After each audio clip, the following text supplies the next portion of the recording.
આમાં થાય તો આપણે વિચાર કરવાનું પંખામાં કોઈલ ગયું હોય છે પાવર તો છે કે નથી એમ આંખના દેવ સૂર્ય છે કાનના દેવ દિક્પાલ છે નાકના દેવ અશ્વિની કુમાર છે જીભના દેવ વરુણ છે વાણીના દેવ અગ્નિ છે હાથના દેવ ઇન્દ્ર છે પગના દેવ ઉપેન્દ્ર છે આવી રીતે બધાના દેવતાઓ ઇન્દ્રિયોના છે એટલે કાર્યરત છે બોલ્યો કે હું કાઈ કરતો એ કાઈ નથી કરતો એ સાક્ષી રૂપ છે કોઈ કર્મ કરવા જાવ ત્યારે સાક્ષી રૂપ છે અને આ શરીર જ્યારે પથારીમાં પડ્યું હોય કર્મ ભોગવતું હોય ને ત્યારે હું તો સાક્ષી રૂપ છું હું કાઈ કરતો નથી એ કરે ઈ બીજા આ જે કાઈ કરી રહ્યું છે આંખના દેવ સૂર્ય છે એની સત્તા લઈને જ્યારે ઉઠી જાય પછી આંખ હોવા છતાં દેખાય નહીં ઓલો તો છે જ ને ઉડી ગયેલો ગલોપ હોય એમાં પાવર હોય કે વિયોદાય બોલો કોડભાઈ પાવર હોય ને તો માણસનું આ મળવું પડ્યું હોય તો એમાં આત્મા હોય કે ન હોય બોલો હોય ને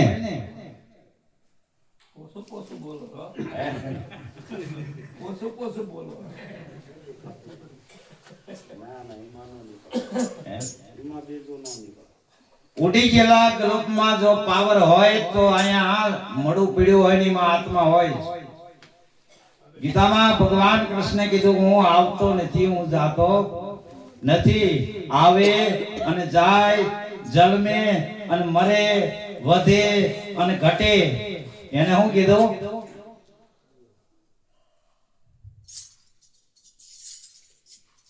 કબીર કહે છે કે દેહ જન્મતા તું નહીં જન્મતા देह मरता तू नहीं मरता देह से अनातम तू है आत्म तो खोटा संकल्प क्यों करता देह जन्मे से पाछो मोटो थाय पाछो क्षीण थाय देह नो नाश थाय से आत्मा क्यांथी आयो નથી तो क्या जवान आ स्वरूप તમારું છે એટલે મને 20 મિનિટ નો ટાઈમ આપ્યો છે એટલે એક વાણી બોલું છું પાછળથી બોલજો મહાપુરુષના જે શબ્દ છે જે મહાપુરુષની વાણી છે એ જે વચન છે ને એની કોઈ કિંમત થાય એવું નથી તે છતાં સંતોએ કિંમત કરી છે ગુરુજીના વચન સવા સવા લાખના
बाते जाला ज्योति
મોલવે રે.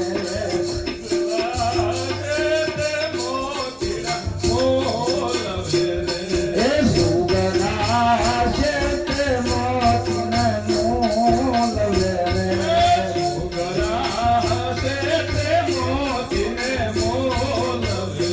ઓલાનો ગરાજા છે નિરાશ ગુરુજીના વચન સવા સવા લાખના રે.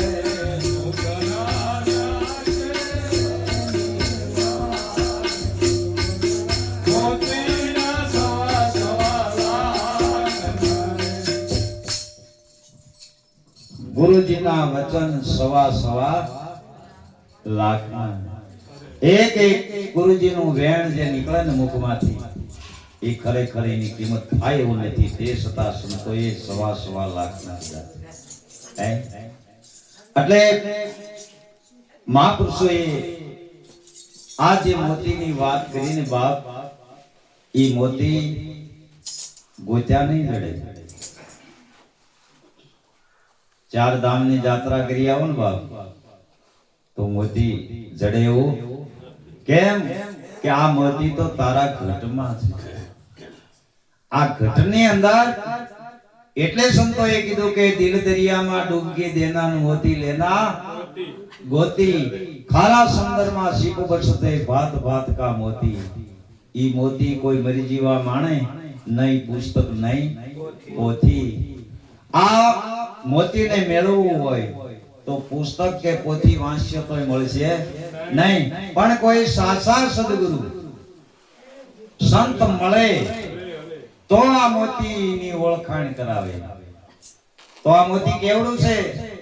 આપરની અંદર ત્રિકમ સાહેબ થઈ ગયા, એને ભજનમાં લખ્યું છે. આ મોતીની અંદર 14 લોક હમાણ. આ કેવડું છે વિચાર તો કરો. 14 લોક આ મોતીમાં હમાણ. બ્રહ્મા વિષ્ણુ અને મહેશ આ મોતીનું જતન કરે છે. ઈ મોતીની ગુરુ મહારાજે ઓળખાણ કરાવી અને ઈ મોતી મળ્યા પછી હંસનો ખોરાક મોતીનો છે બાપ. હંસના બેસના માનસરોવર અને હંસની હાલ કેવી હોય? બહુ ધીમી હોય. કાગડાએ આવી હંસને કીધું તું મને 52 પ્રકારની ઉડ આવડે છે. કે તમને આવડતી છે પણ મને તો એક જ જાતની આવડે છે, પણ એવી ધીમી હો. એક ઉદાહરણ છે. દરબારના દીકરી હતા અને ગામમાં લગ્ન કર્યા. એટલે એમના માતુશ્રીએ વિચાર કર્યો કે લેન દીકરીના ઘરે હું આટો જઈ આવું. હવે ઓલા જ આપે દીકરીનું સાસરું, આજ આપે પિયર. અને પિયરમાંથી જ્યારે માતુશ્રી દીકરીના ઘરે બેસવા ગયા અને કુદરતને કરું અને આ માજીના ઘરે આગ લાગી અને મકાન મળ્યું હળગવા. નાના નાના બાળકો જઈને કીધું બા હાલો ઘીરે, બા હાલો ઘીરે, આપણું મકાન હળગે છે. તક હાલો ઘીરે. હળવા હળવા ઉભા થયા ને હળવા હળવા ઢગલા માંડતા માંડતા બજારે હાલતા થયા હો.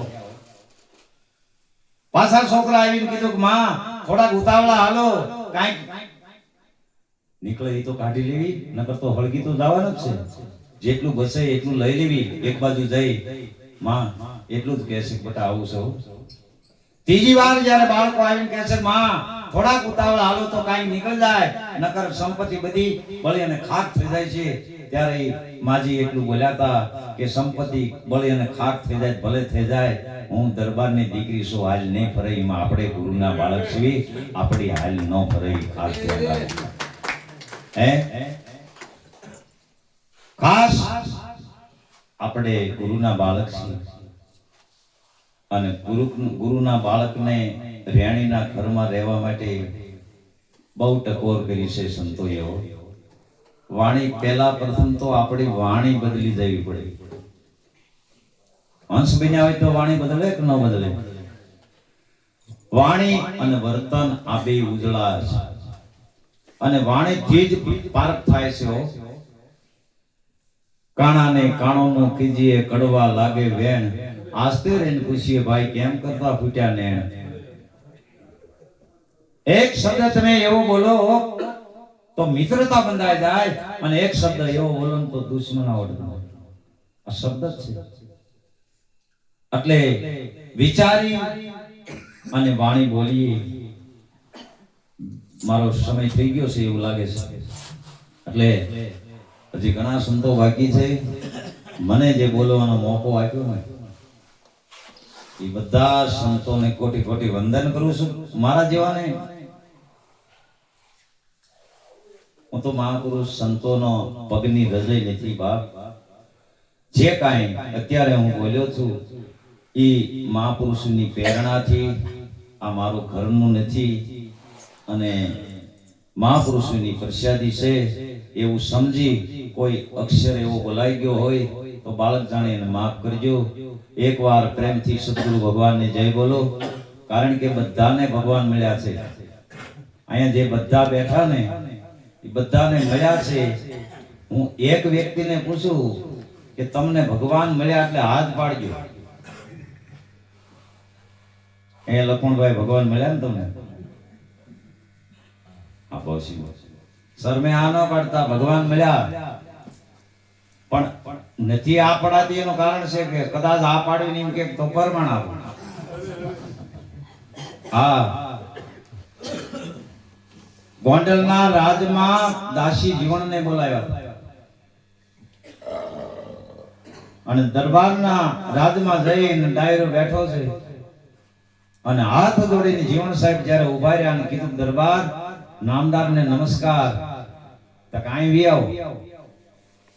જીવણ બાપા કે હું અહીંયા સામે બેઠો છું. નહીં, અહીંયા વી આવો. ગોંડલ દરબાર જય સિંહાસને બેઠા હતા ત્યાં જીવણ બાપાને બેસાડી અને પછી પૂછ્યું કે તમને ભગવાન મળ્યા હતા કે હા? તો કે ભગવાન મળ્યા હોય તો પ્રમાણ આપવું પડશે કે બાપુ તમે રાજા, હું જાતનો સમાર અને તમારી બાજુમાં જો બેઠો હોય તો આ ભગવાન મળે એનું પ્રમાણ. આ પ્રમાણ એમ બીક નહીં રાખવાની. કોઈ પણ પૂછે કે ગુરુ ચરણે જ્ઞાન ભગવાનની ઓળખાણ કરાવી કહી દીજો કે હા, નકર મારો નંબર આપજો. બોલો સદગુરુ મહારાજ ની.